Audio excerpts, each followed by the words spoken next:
If you want to score more points, be more consistent, and stand out more in your high school games, then you need to understand this. The best players don't just play harder, they play smarter than everybody else. They know exactly when to attack, how to find their opportunities, and ultimately, it's not the skills that set them apart, but it's the decision making. By the end of this video, you'll have those same tools at your disposal so that you stop struggling on the court, start playing more consistently, and can dominate at the high school level. Let's get into it. One of the biggest misconceptions, in my estimation, as a high school coach, as a trainer, as someone who's around a lot of high school players and around the high school game a lot in general, is that the difference between the best players at the high school level and everybody else isn't always the skill. It definitely isn't the amount of time that players spend working out, spend in the gym, working on their skills. The biggest separator, the biggest key difference between the best players and everybody else is the decision making and the basketball IQ. Those are the two things that really separate the best players from everybody else. And there's specific things that we can point to and that we can look at and say, hey, if you understand these things, it's going to allow you to be really successful at the high school level. And so today in this video, I want to go through the exact things that the best high school players know. You're going to be able to take these things, apply it to your game, and see results instantly, start to play better instantly, start to see more success right away. So let's dive into it. The first thing that the best high school players do is that they understand the best times to score. So really what this comes down to is you need to identify and attack advantages. There are certain situations you're going to be in that are going to present advantages for you as the offensive player. And the players who struggle to be consistent, who struggle to score at a high level, who struggle to create plays and be successful are generally the ones who don't understand this concept of advantages, or they don't understand when they have the advantage, and they don't understand that they need to look to exploit and attack those advantages right now. So we're going to talk about the situations that you need to be aware of, that you need to hunt, that you need to put yourself in and really go after if you want to play consistently at a high level. The first one is transition. Right now, this is an area that I think a lot of players overlook. Maybe not fully overlook, but don't quite understand just how important transition is if you want to be a consistent player on offense and you want to be a high-level scorer at the high school level, especially because you're not going to have necessarily a ton of time to score in just the half court in high school because the games aren't very long, right? And in a lot of states, there's no shot clock too, so you might not get as many possessions as you're going to get at higher levels, right? So it's really important that we take advantage of transition. The best players at the high school level do this at a really high level. So here's really what you have to understand. The first 6 seconds that your team has the ball is going to be the best opportunity for you to look to score. The reason for that is because obviously the defense is not going to be fully set. They're going to be rotating back. Some teams are not very good at defensive transition and getting back. And even the teams that they're going to be worse at that than they are playing defense when they're already set in the half court. So that first 6 seconds when you catch the ball or when your team gets the defensive rebound, or when your team inbounds the basketball, that's the most important time to look to take advantage of the defense right there. So if you don't have the ball in your hands, the important thing to understand in these situations is that you want to win the first 3 steps. So you're on the wing, your teammate gets a defensive rebound. Those first 3 steps you take down the court need to be faster than anybody else's first 3 steps. And when you focus on doing that, you're going to put yourself at an advantage, and you're going to allow yourself to beat a lot of other players down the floor, and you're going to be open for a lot of advances, to layups, and to driving kicks for your teammates as well. So focusing on winning those 3 steps is crucial if you want to be great.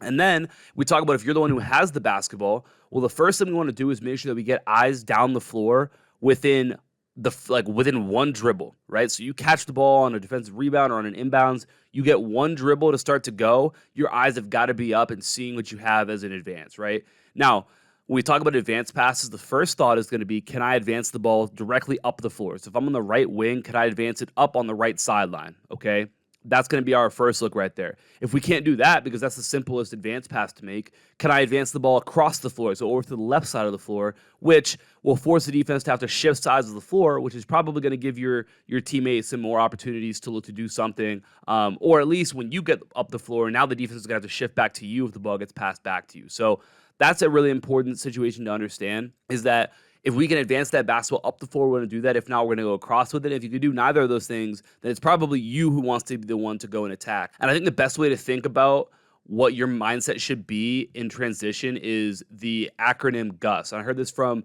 the Fairfield women's basketball coach, and GUS just stands for go until stopped. So if you have the ball and no one's stopping you in transition, go to the rim. I think a lot of times players get so caught up in what should I do, what should I do, what should I do? Make the defense stop you. Okay. And if they do stop you, it means that your teammate's going to be open. So now you kick out. Now you're creating for other people as well, which makes you a really valuable high level player, because the best players in high school don't just create for themselves. They're not just great scorers, but they're also great at creating opportunities for their teammates as well. And when you embody that word GUS, especially in transition, it's going to allow you to do that for, again, not just for yourself, but for your teammates. So that's the first thing right there, is understanding the importance of transition. That first 6 seconds when your team gets the ball is going to be the best opportunity for your team to score. We want to look to take advantage of that as often as possible if we want to be great at the high school level. And the second type of advantage that we want to attack and we want to identify are closeouts and defensive rotations. Okay, so we want to think of it like this.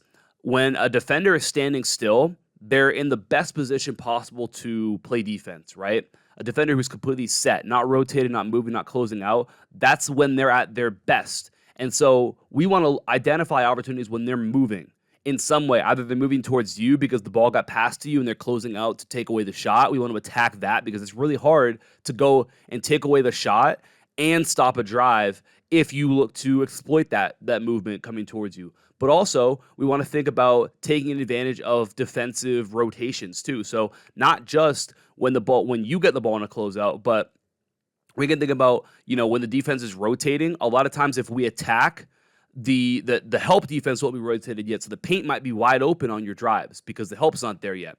But if we were to wait and let the defense rotate, now all of a sudden you might try and drive and it's going to be way harder. So a lot of times when players don't understand, like, I don't know when to drive to the basket, I'm not very good at driving to the basket, I feel like I don't do a great job of it. A lot of times it's not because they don't work on their skills enough or they're not strong enough. A lot of times it's because they don't understand when to do it. And the best time to do it is when the ball is in your hands and you've had it for, we call it the 0.5 second rule, right? So when you have the ball and that first half a second is going to be the best time to drive most of the time, because the defense is rotating towards you and the defense is also on their way rotating to help. So a lot of times they're not there yet. So we want to, when we're in these 0.5 decision situations, that's the best time to look to attack. And that's the best time to be able to get paint touches, obviously get to the rim and finish, but also, like we talked about earlier, the best time to drive, you get to the paint and that draws in a help defender. Now you can kick it out to your teammate for an open shot or for them to have a closeout to attack right there. Okay, so closeouts, defensive rotations, anytime when the defense has to move and you have the ball in your hands and you see that movement coming towards you, that's when you want to look to go. The best players at the high school level understand how to attack their defenders when they're in this vulnerable state. And these 0.5 decision situations are one of the most common times when that happens. And this is really where you can start to become consistent on the offensive end, is by identifying these situations, taking advantage of them. The third situation that is really important to understand if you want to dominate at the high school level is ball screen situations. So a ball screen is what we would refer to as an action. An action is essentially just something that you're going to do on offense that's going to make the defense react. When a ball screen comes, the defense has to react. The guy guarding the ball is going to have to go under the screen or over the screen, or they're going to have to switch the screen. Regardless, the defense is going to have to do something to neutralize that action that the offense goes to, in this case, a ball screen. So in this situation, we have to understand that there's multiple different layers to this. So as the ball handler, how does your initial defender, how do they play that? Do they go under the screen? In which case, can we shoot it? Or can I flip the ball screen and go the other way now? And maybe they have to chase over the top when I flip the screen and go the other way. If they're going early, can I reject the screen? If they chase you over the screen, can you get downhill off of it? Does the screener's defender help on you, and now you can pass to the screener on a pop or on a roll? Or do they not recover and help on you, and they go back to their guy, and now you can go all the way to the basket? So reading your defender, reading that screener's defender is super important, but then also reading what's called the tag defender. So generally when you have a wing ball screen or a slot ball screen, that same side corner defender is going to be responsible for tagging the roll, meaning when you come off the screen, the screener rolls to the basket, that corner defender is going to be responsible for tagging or taking away that roll until the screener's defender can recover back, okay? What that's going to open up is for that player in the corner to then be open. So as the ball handler, you might need to think about that and say, okay, hey, if I see that tag defender go, I've got to hit my teammate in the corner who maybe is lifting up a little bit to give me a good angle on the pass. And if you're that player who's in the corner on a ball screen, understand that if your defender goes to help on the roll, you're going to be open for maybe a catch and shoot, or like we talked about, if that ball gets kicked to you, now you got a closeout to attack. We're in that advantage situation that we've talked about right there. Okay, so reading ball screens, being good in those situations is really, really important if you want to be good. One of the most common actions at the high school level, and that'll depend, again, a little bit on what position you play and, what situations you yourself find yourself in, but really studying and getting good at like making those decisions. So watching great players in ball screens, watching guys like Trae Young, Chris Paul, and then again, depending on what type of player you are, maybe you're watching some bigger guards or some forwards use ball screens right here. You can find all this stuff on YouTube.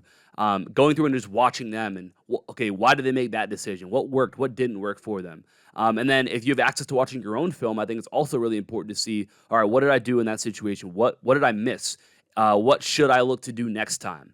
And that's really, really important when it comes to maximizing yourself in those situations. And then the next area that's so important to be great at if you want to dominate the high school level is pin downs, also known as away screens, down screens.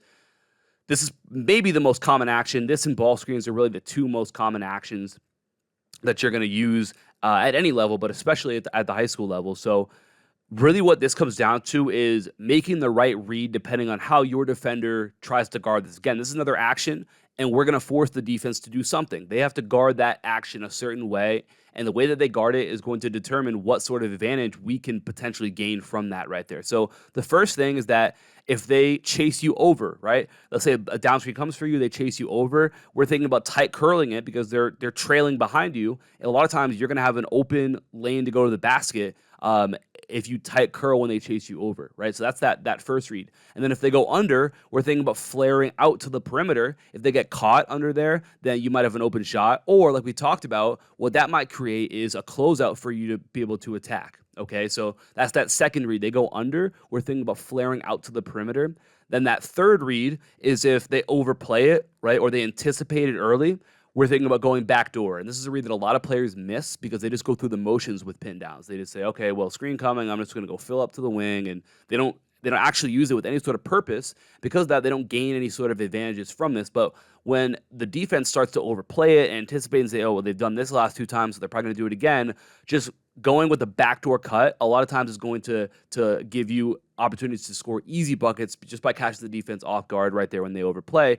And then the last thing is when they switch, right? Switching is really common. Slipping the screen is going to allow you to take advantage of the defense switching and allow you to gain an open shot or an advantage, or you catch the ball, a defender has to rotate over to you, you can kick it out and create for your teammates as well. Okay, so understanding those reads when it comes to pin downs, such a crucial part and something that a lot of players really don't understand, right? I didn't even know that. I didn't really get this until I started coaching and being around the game more. And then I started to recognize the importance of reading these situations. And if you think to yourself how many times you find yourself using a pin down in a game, using a down screen and a away screen in a game, and how many times you actually read it, well, you probably are leaving a lot of opportunities on the table. And if you want to be a great high school player, taking advantage of these opportunities is going to give you a leg up on almost everybody else because very few players actually do this. And I want to talk 2 more things real quick that I think really go into this and that are simple, just kind of give you a simple focus going forward. Number 1 is the importance of shot making, okay? And obviously, like, it seems like a no-brainer. Like, yeah, we know, like, we got to make shots. But I think that a lot of times players have to understand that, like, this has to be priority number 1 for you. There is nothing more important in the game of basketball than your ability to just make shots, and specifically making, like, catch and shoot threes, right? If you can make a catch and shoot 3, it's going to open up everything else for you and make everything way easier, okay? And it's also going to allow you to obviously make more of an impact because even all this stuff, like, you have to read it and all this sort of stuff. But if you can just, hey, I'm open, I can shoot and make this 3, that's really, really simple. The simplest way to score, more than likely, right? So shot making has got to be your priority every single day. And that might mean even in season, like, you might not have a ton of time, but finding 20 minutes, 15 minutes every single day to just work on specific shots, right? So whether it be just catch and shoot threes, whether it be threes on a ball screen, shots that you're going to get in games, I think it's super important that you work on that ability to shot make every single day, right? This stuff all matters. But ultimately, if I had to pick like the two things that go into being a great player, I mean, at any level, but here speaking up to the high school level, the two things that the best players that I'm around have is number one, basketball IQ, like the understanding of the game, but then the other aspect of it is the ability to make shots. If you have those two things at a high level, which we talked the IQ stuff already, and then you have the ability to make shots, you're going to be a really, really, really good player, right? It's pretty much as simple as that there. So just something to keep in mind, making sure that every single day you're finding time to work on your ability to make those shots. And again, it might not be for an hour, 2 hours every single day, but even just 10, 15, 20 minutes a day is of consistent work at those things is going to pile up over time, right? With the high school team that I coach, I tell these guys, we work on shooting every single day. We spend at least 35, 45 minutes, sometimes an hour of our 2 hour practices just working on shooting, right? And that's because, like I said, it's the most important thing in basketball is making shots. And so I say to these guys, we have like a 20-minute shooting warm-up that we do every single day. The first thing we do in practice every single day. Most guys are only going to be making like anywhere from 50 to 75 shots within that 20-minute time frame, depending on how fast they go, how fast their partner goes, and all that sort of stuff. But what you have to understand is that we do that every single day. Think about how those numbers add up, right? If you make 50 shots a day, we practice 6 days a week. That's 300 makes a week. Now think about that over a month. That's 1,200 makes in a month that we're getting just in that drill. That's maybe half of our shooting in practice right there. So understand that those reps add up over time, even if it's just 10, 15, 20 minutes a day. It's super, super important. And then the next thing is the mindset that the best players have, right? The best players are able to detach themselves from the outcomes and from the emotions that go into the game of basketball, right? Basketball is a very emotional game. And obviously, the players who put a lot into it. If you're watching this video, you probably put a lot into it and you care a lot about it. And it's so easy to get frustrated and to get upset with yourself and feel like I had a bad game. And now you're stuck in this mindset of maybe you lack some confidence, maybe you feel upset or frustrated with yourself, feel like you let people down, you feel like you're not playing as well as you should. And all these things can go into kind of clouding your ability to just focus on what's important, which is the present moment.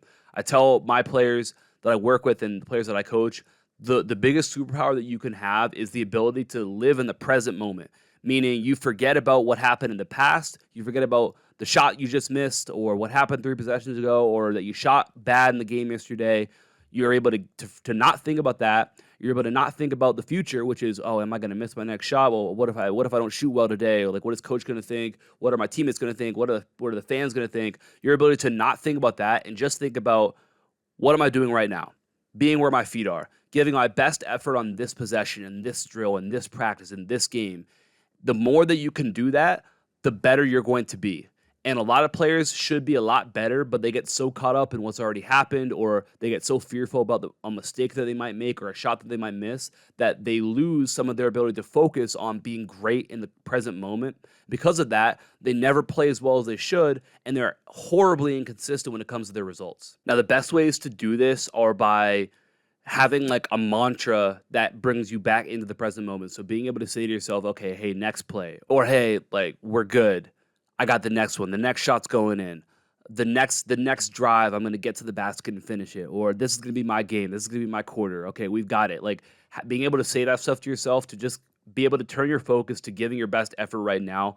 All that you can control is what you are doing right now. You can't control what happened. You can't control what's going to happen in a quarter, in three possessions from now, next week, next month, next year. You control what you do in this present second, right? And so the more that you can put your focus and your intentions on that right there and controlling that, which the only way you do that is by giving your best effort in this moment, the better you're going to be as a player. And the best players that I'm around and the players who dominate at the high school level are the ones who are able to drown out all the noise and focus on being great right now. They have a very short-term memory where they forget the bad things that have happened. They forget the missed shots. They forget the failures.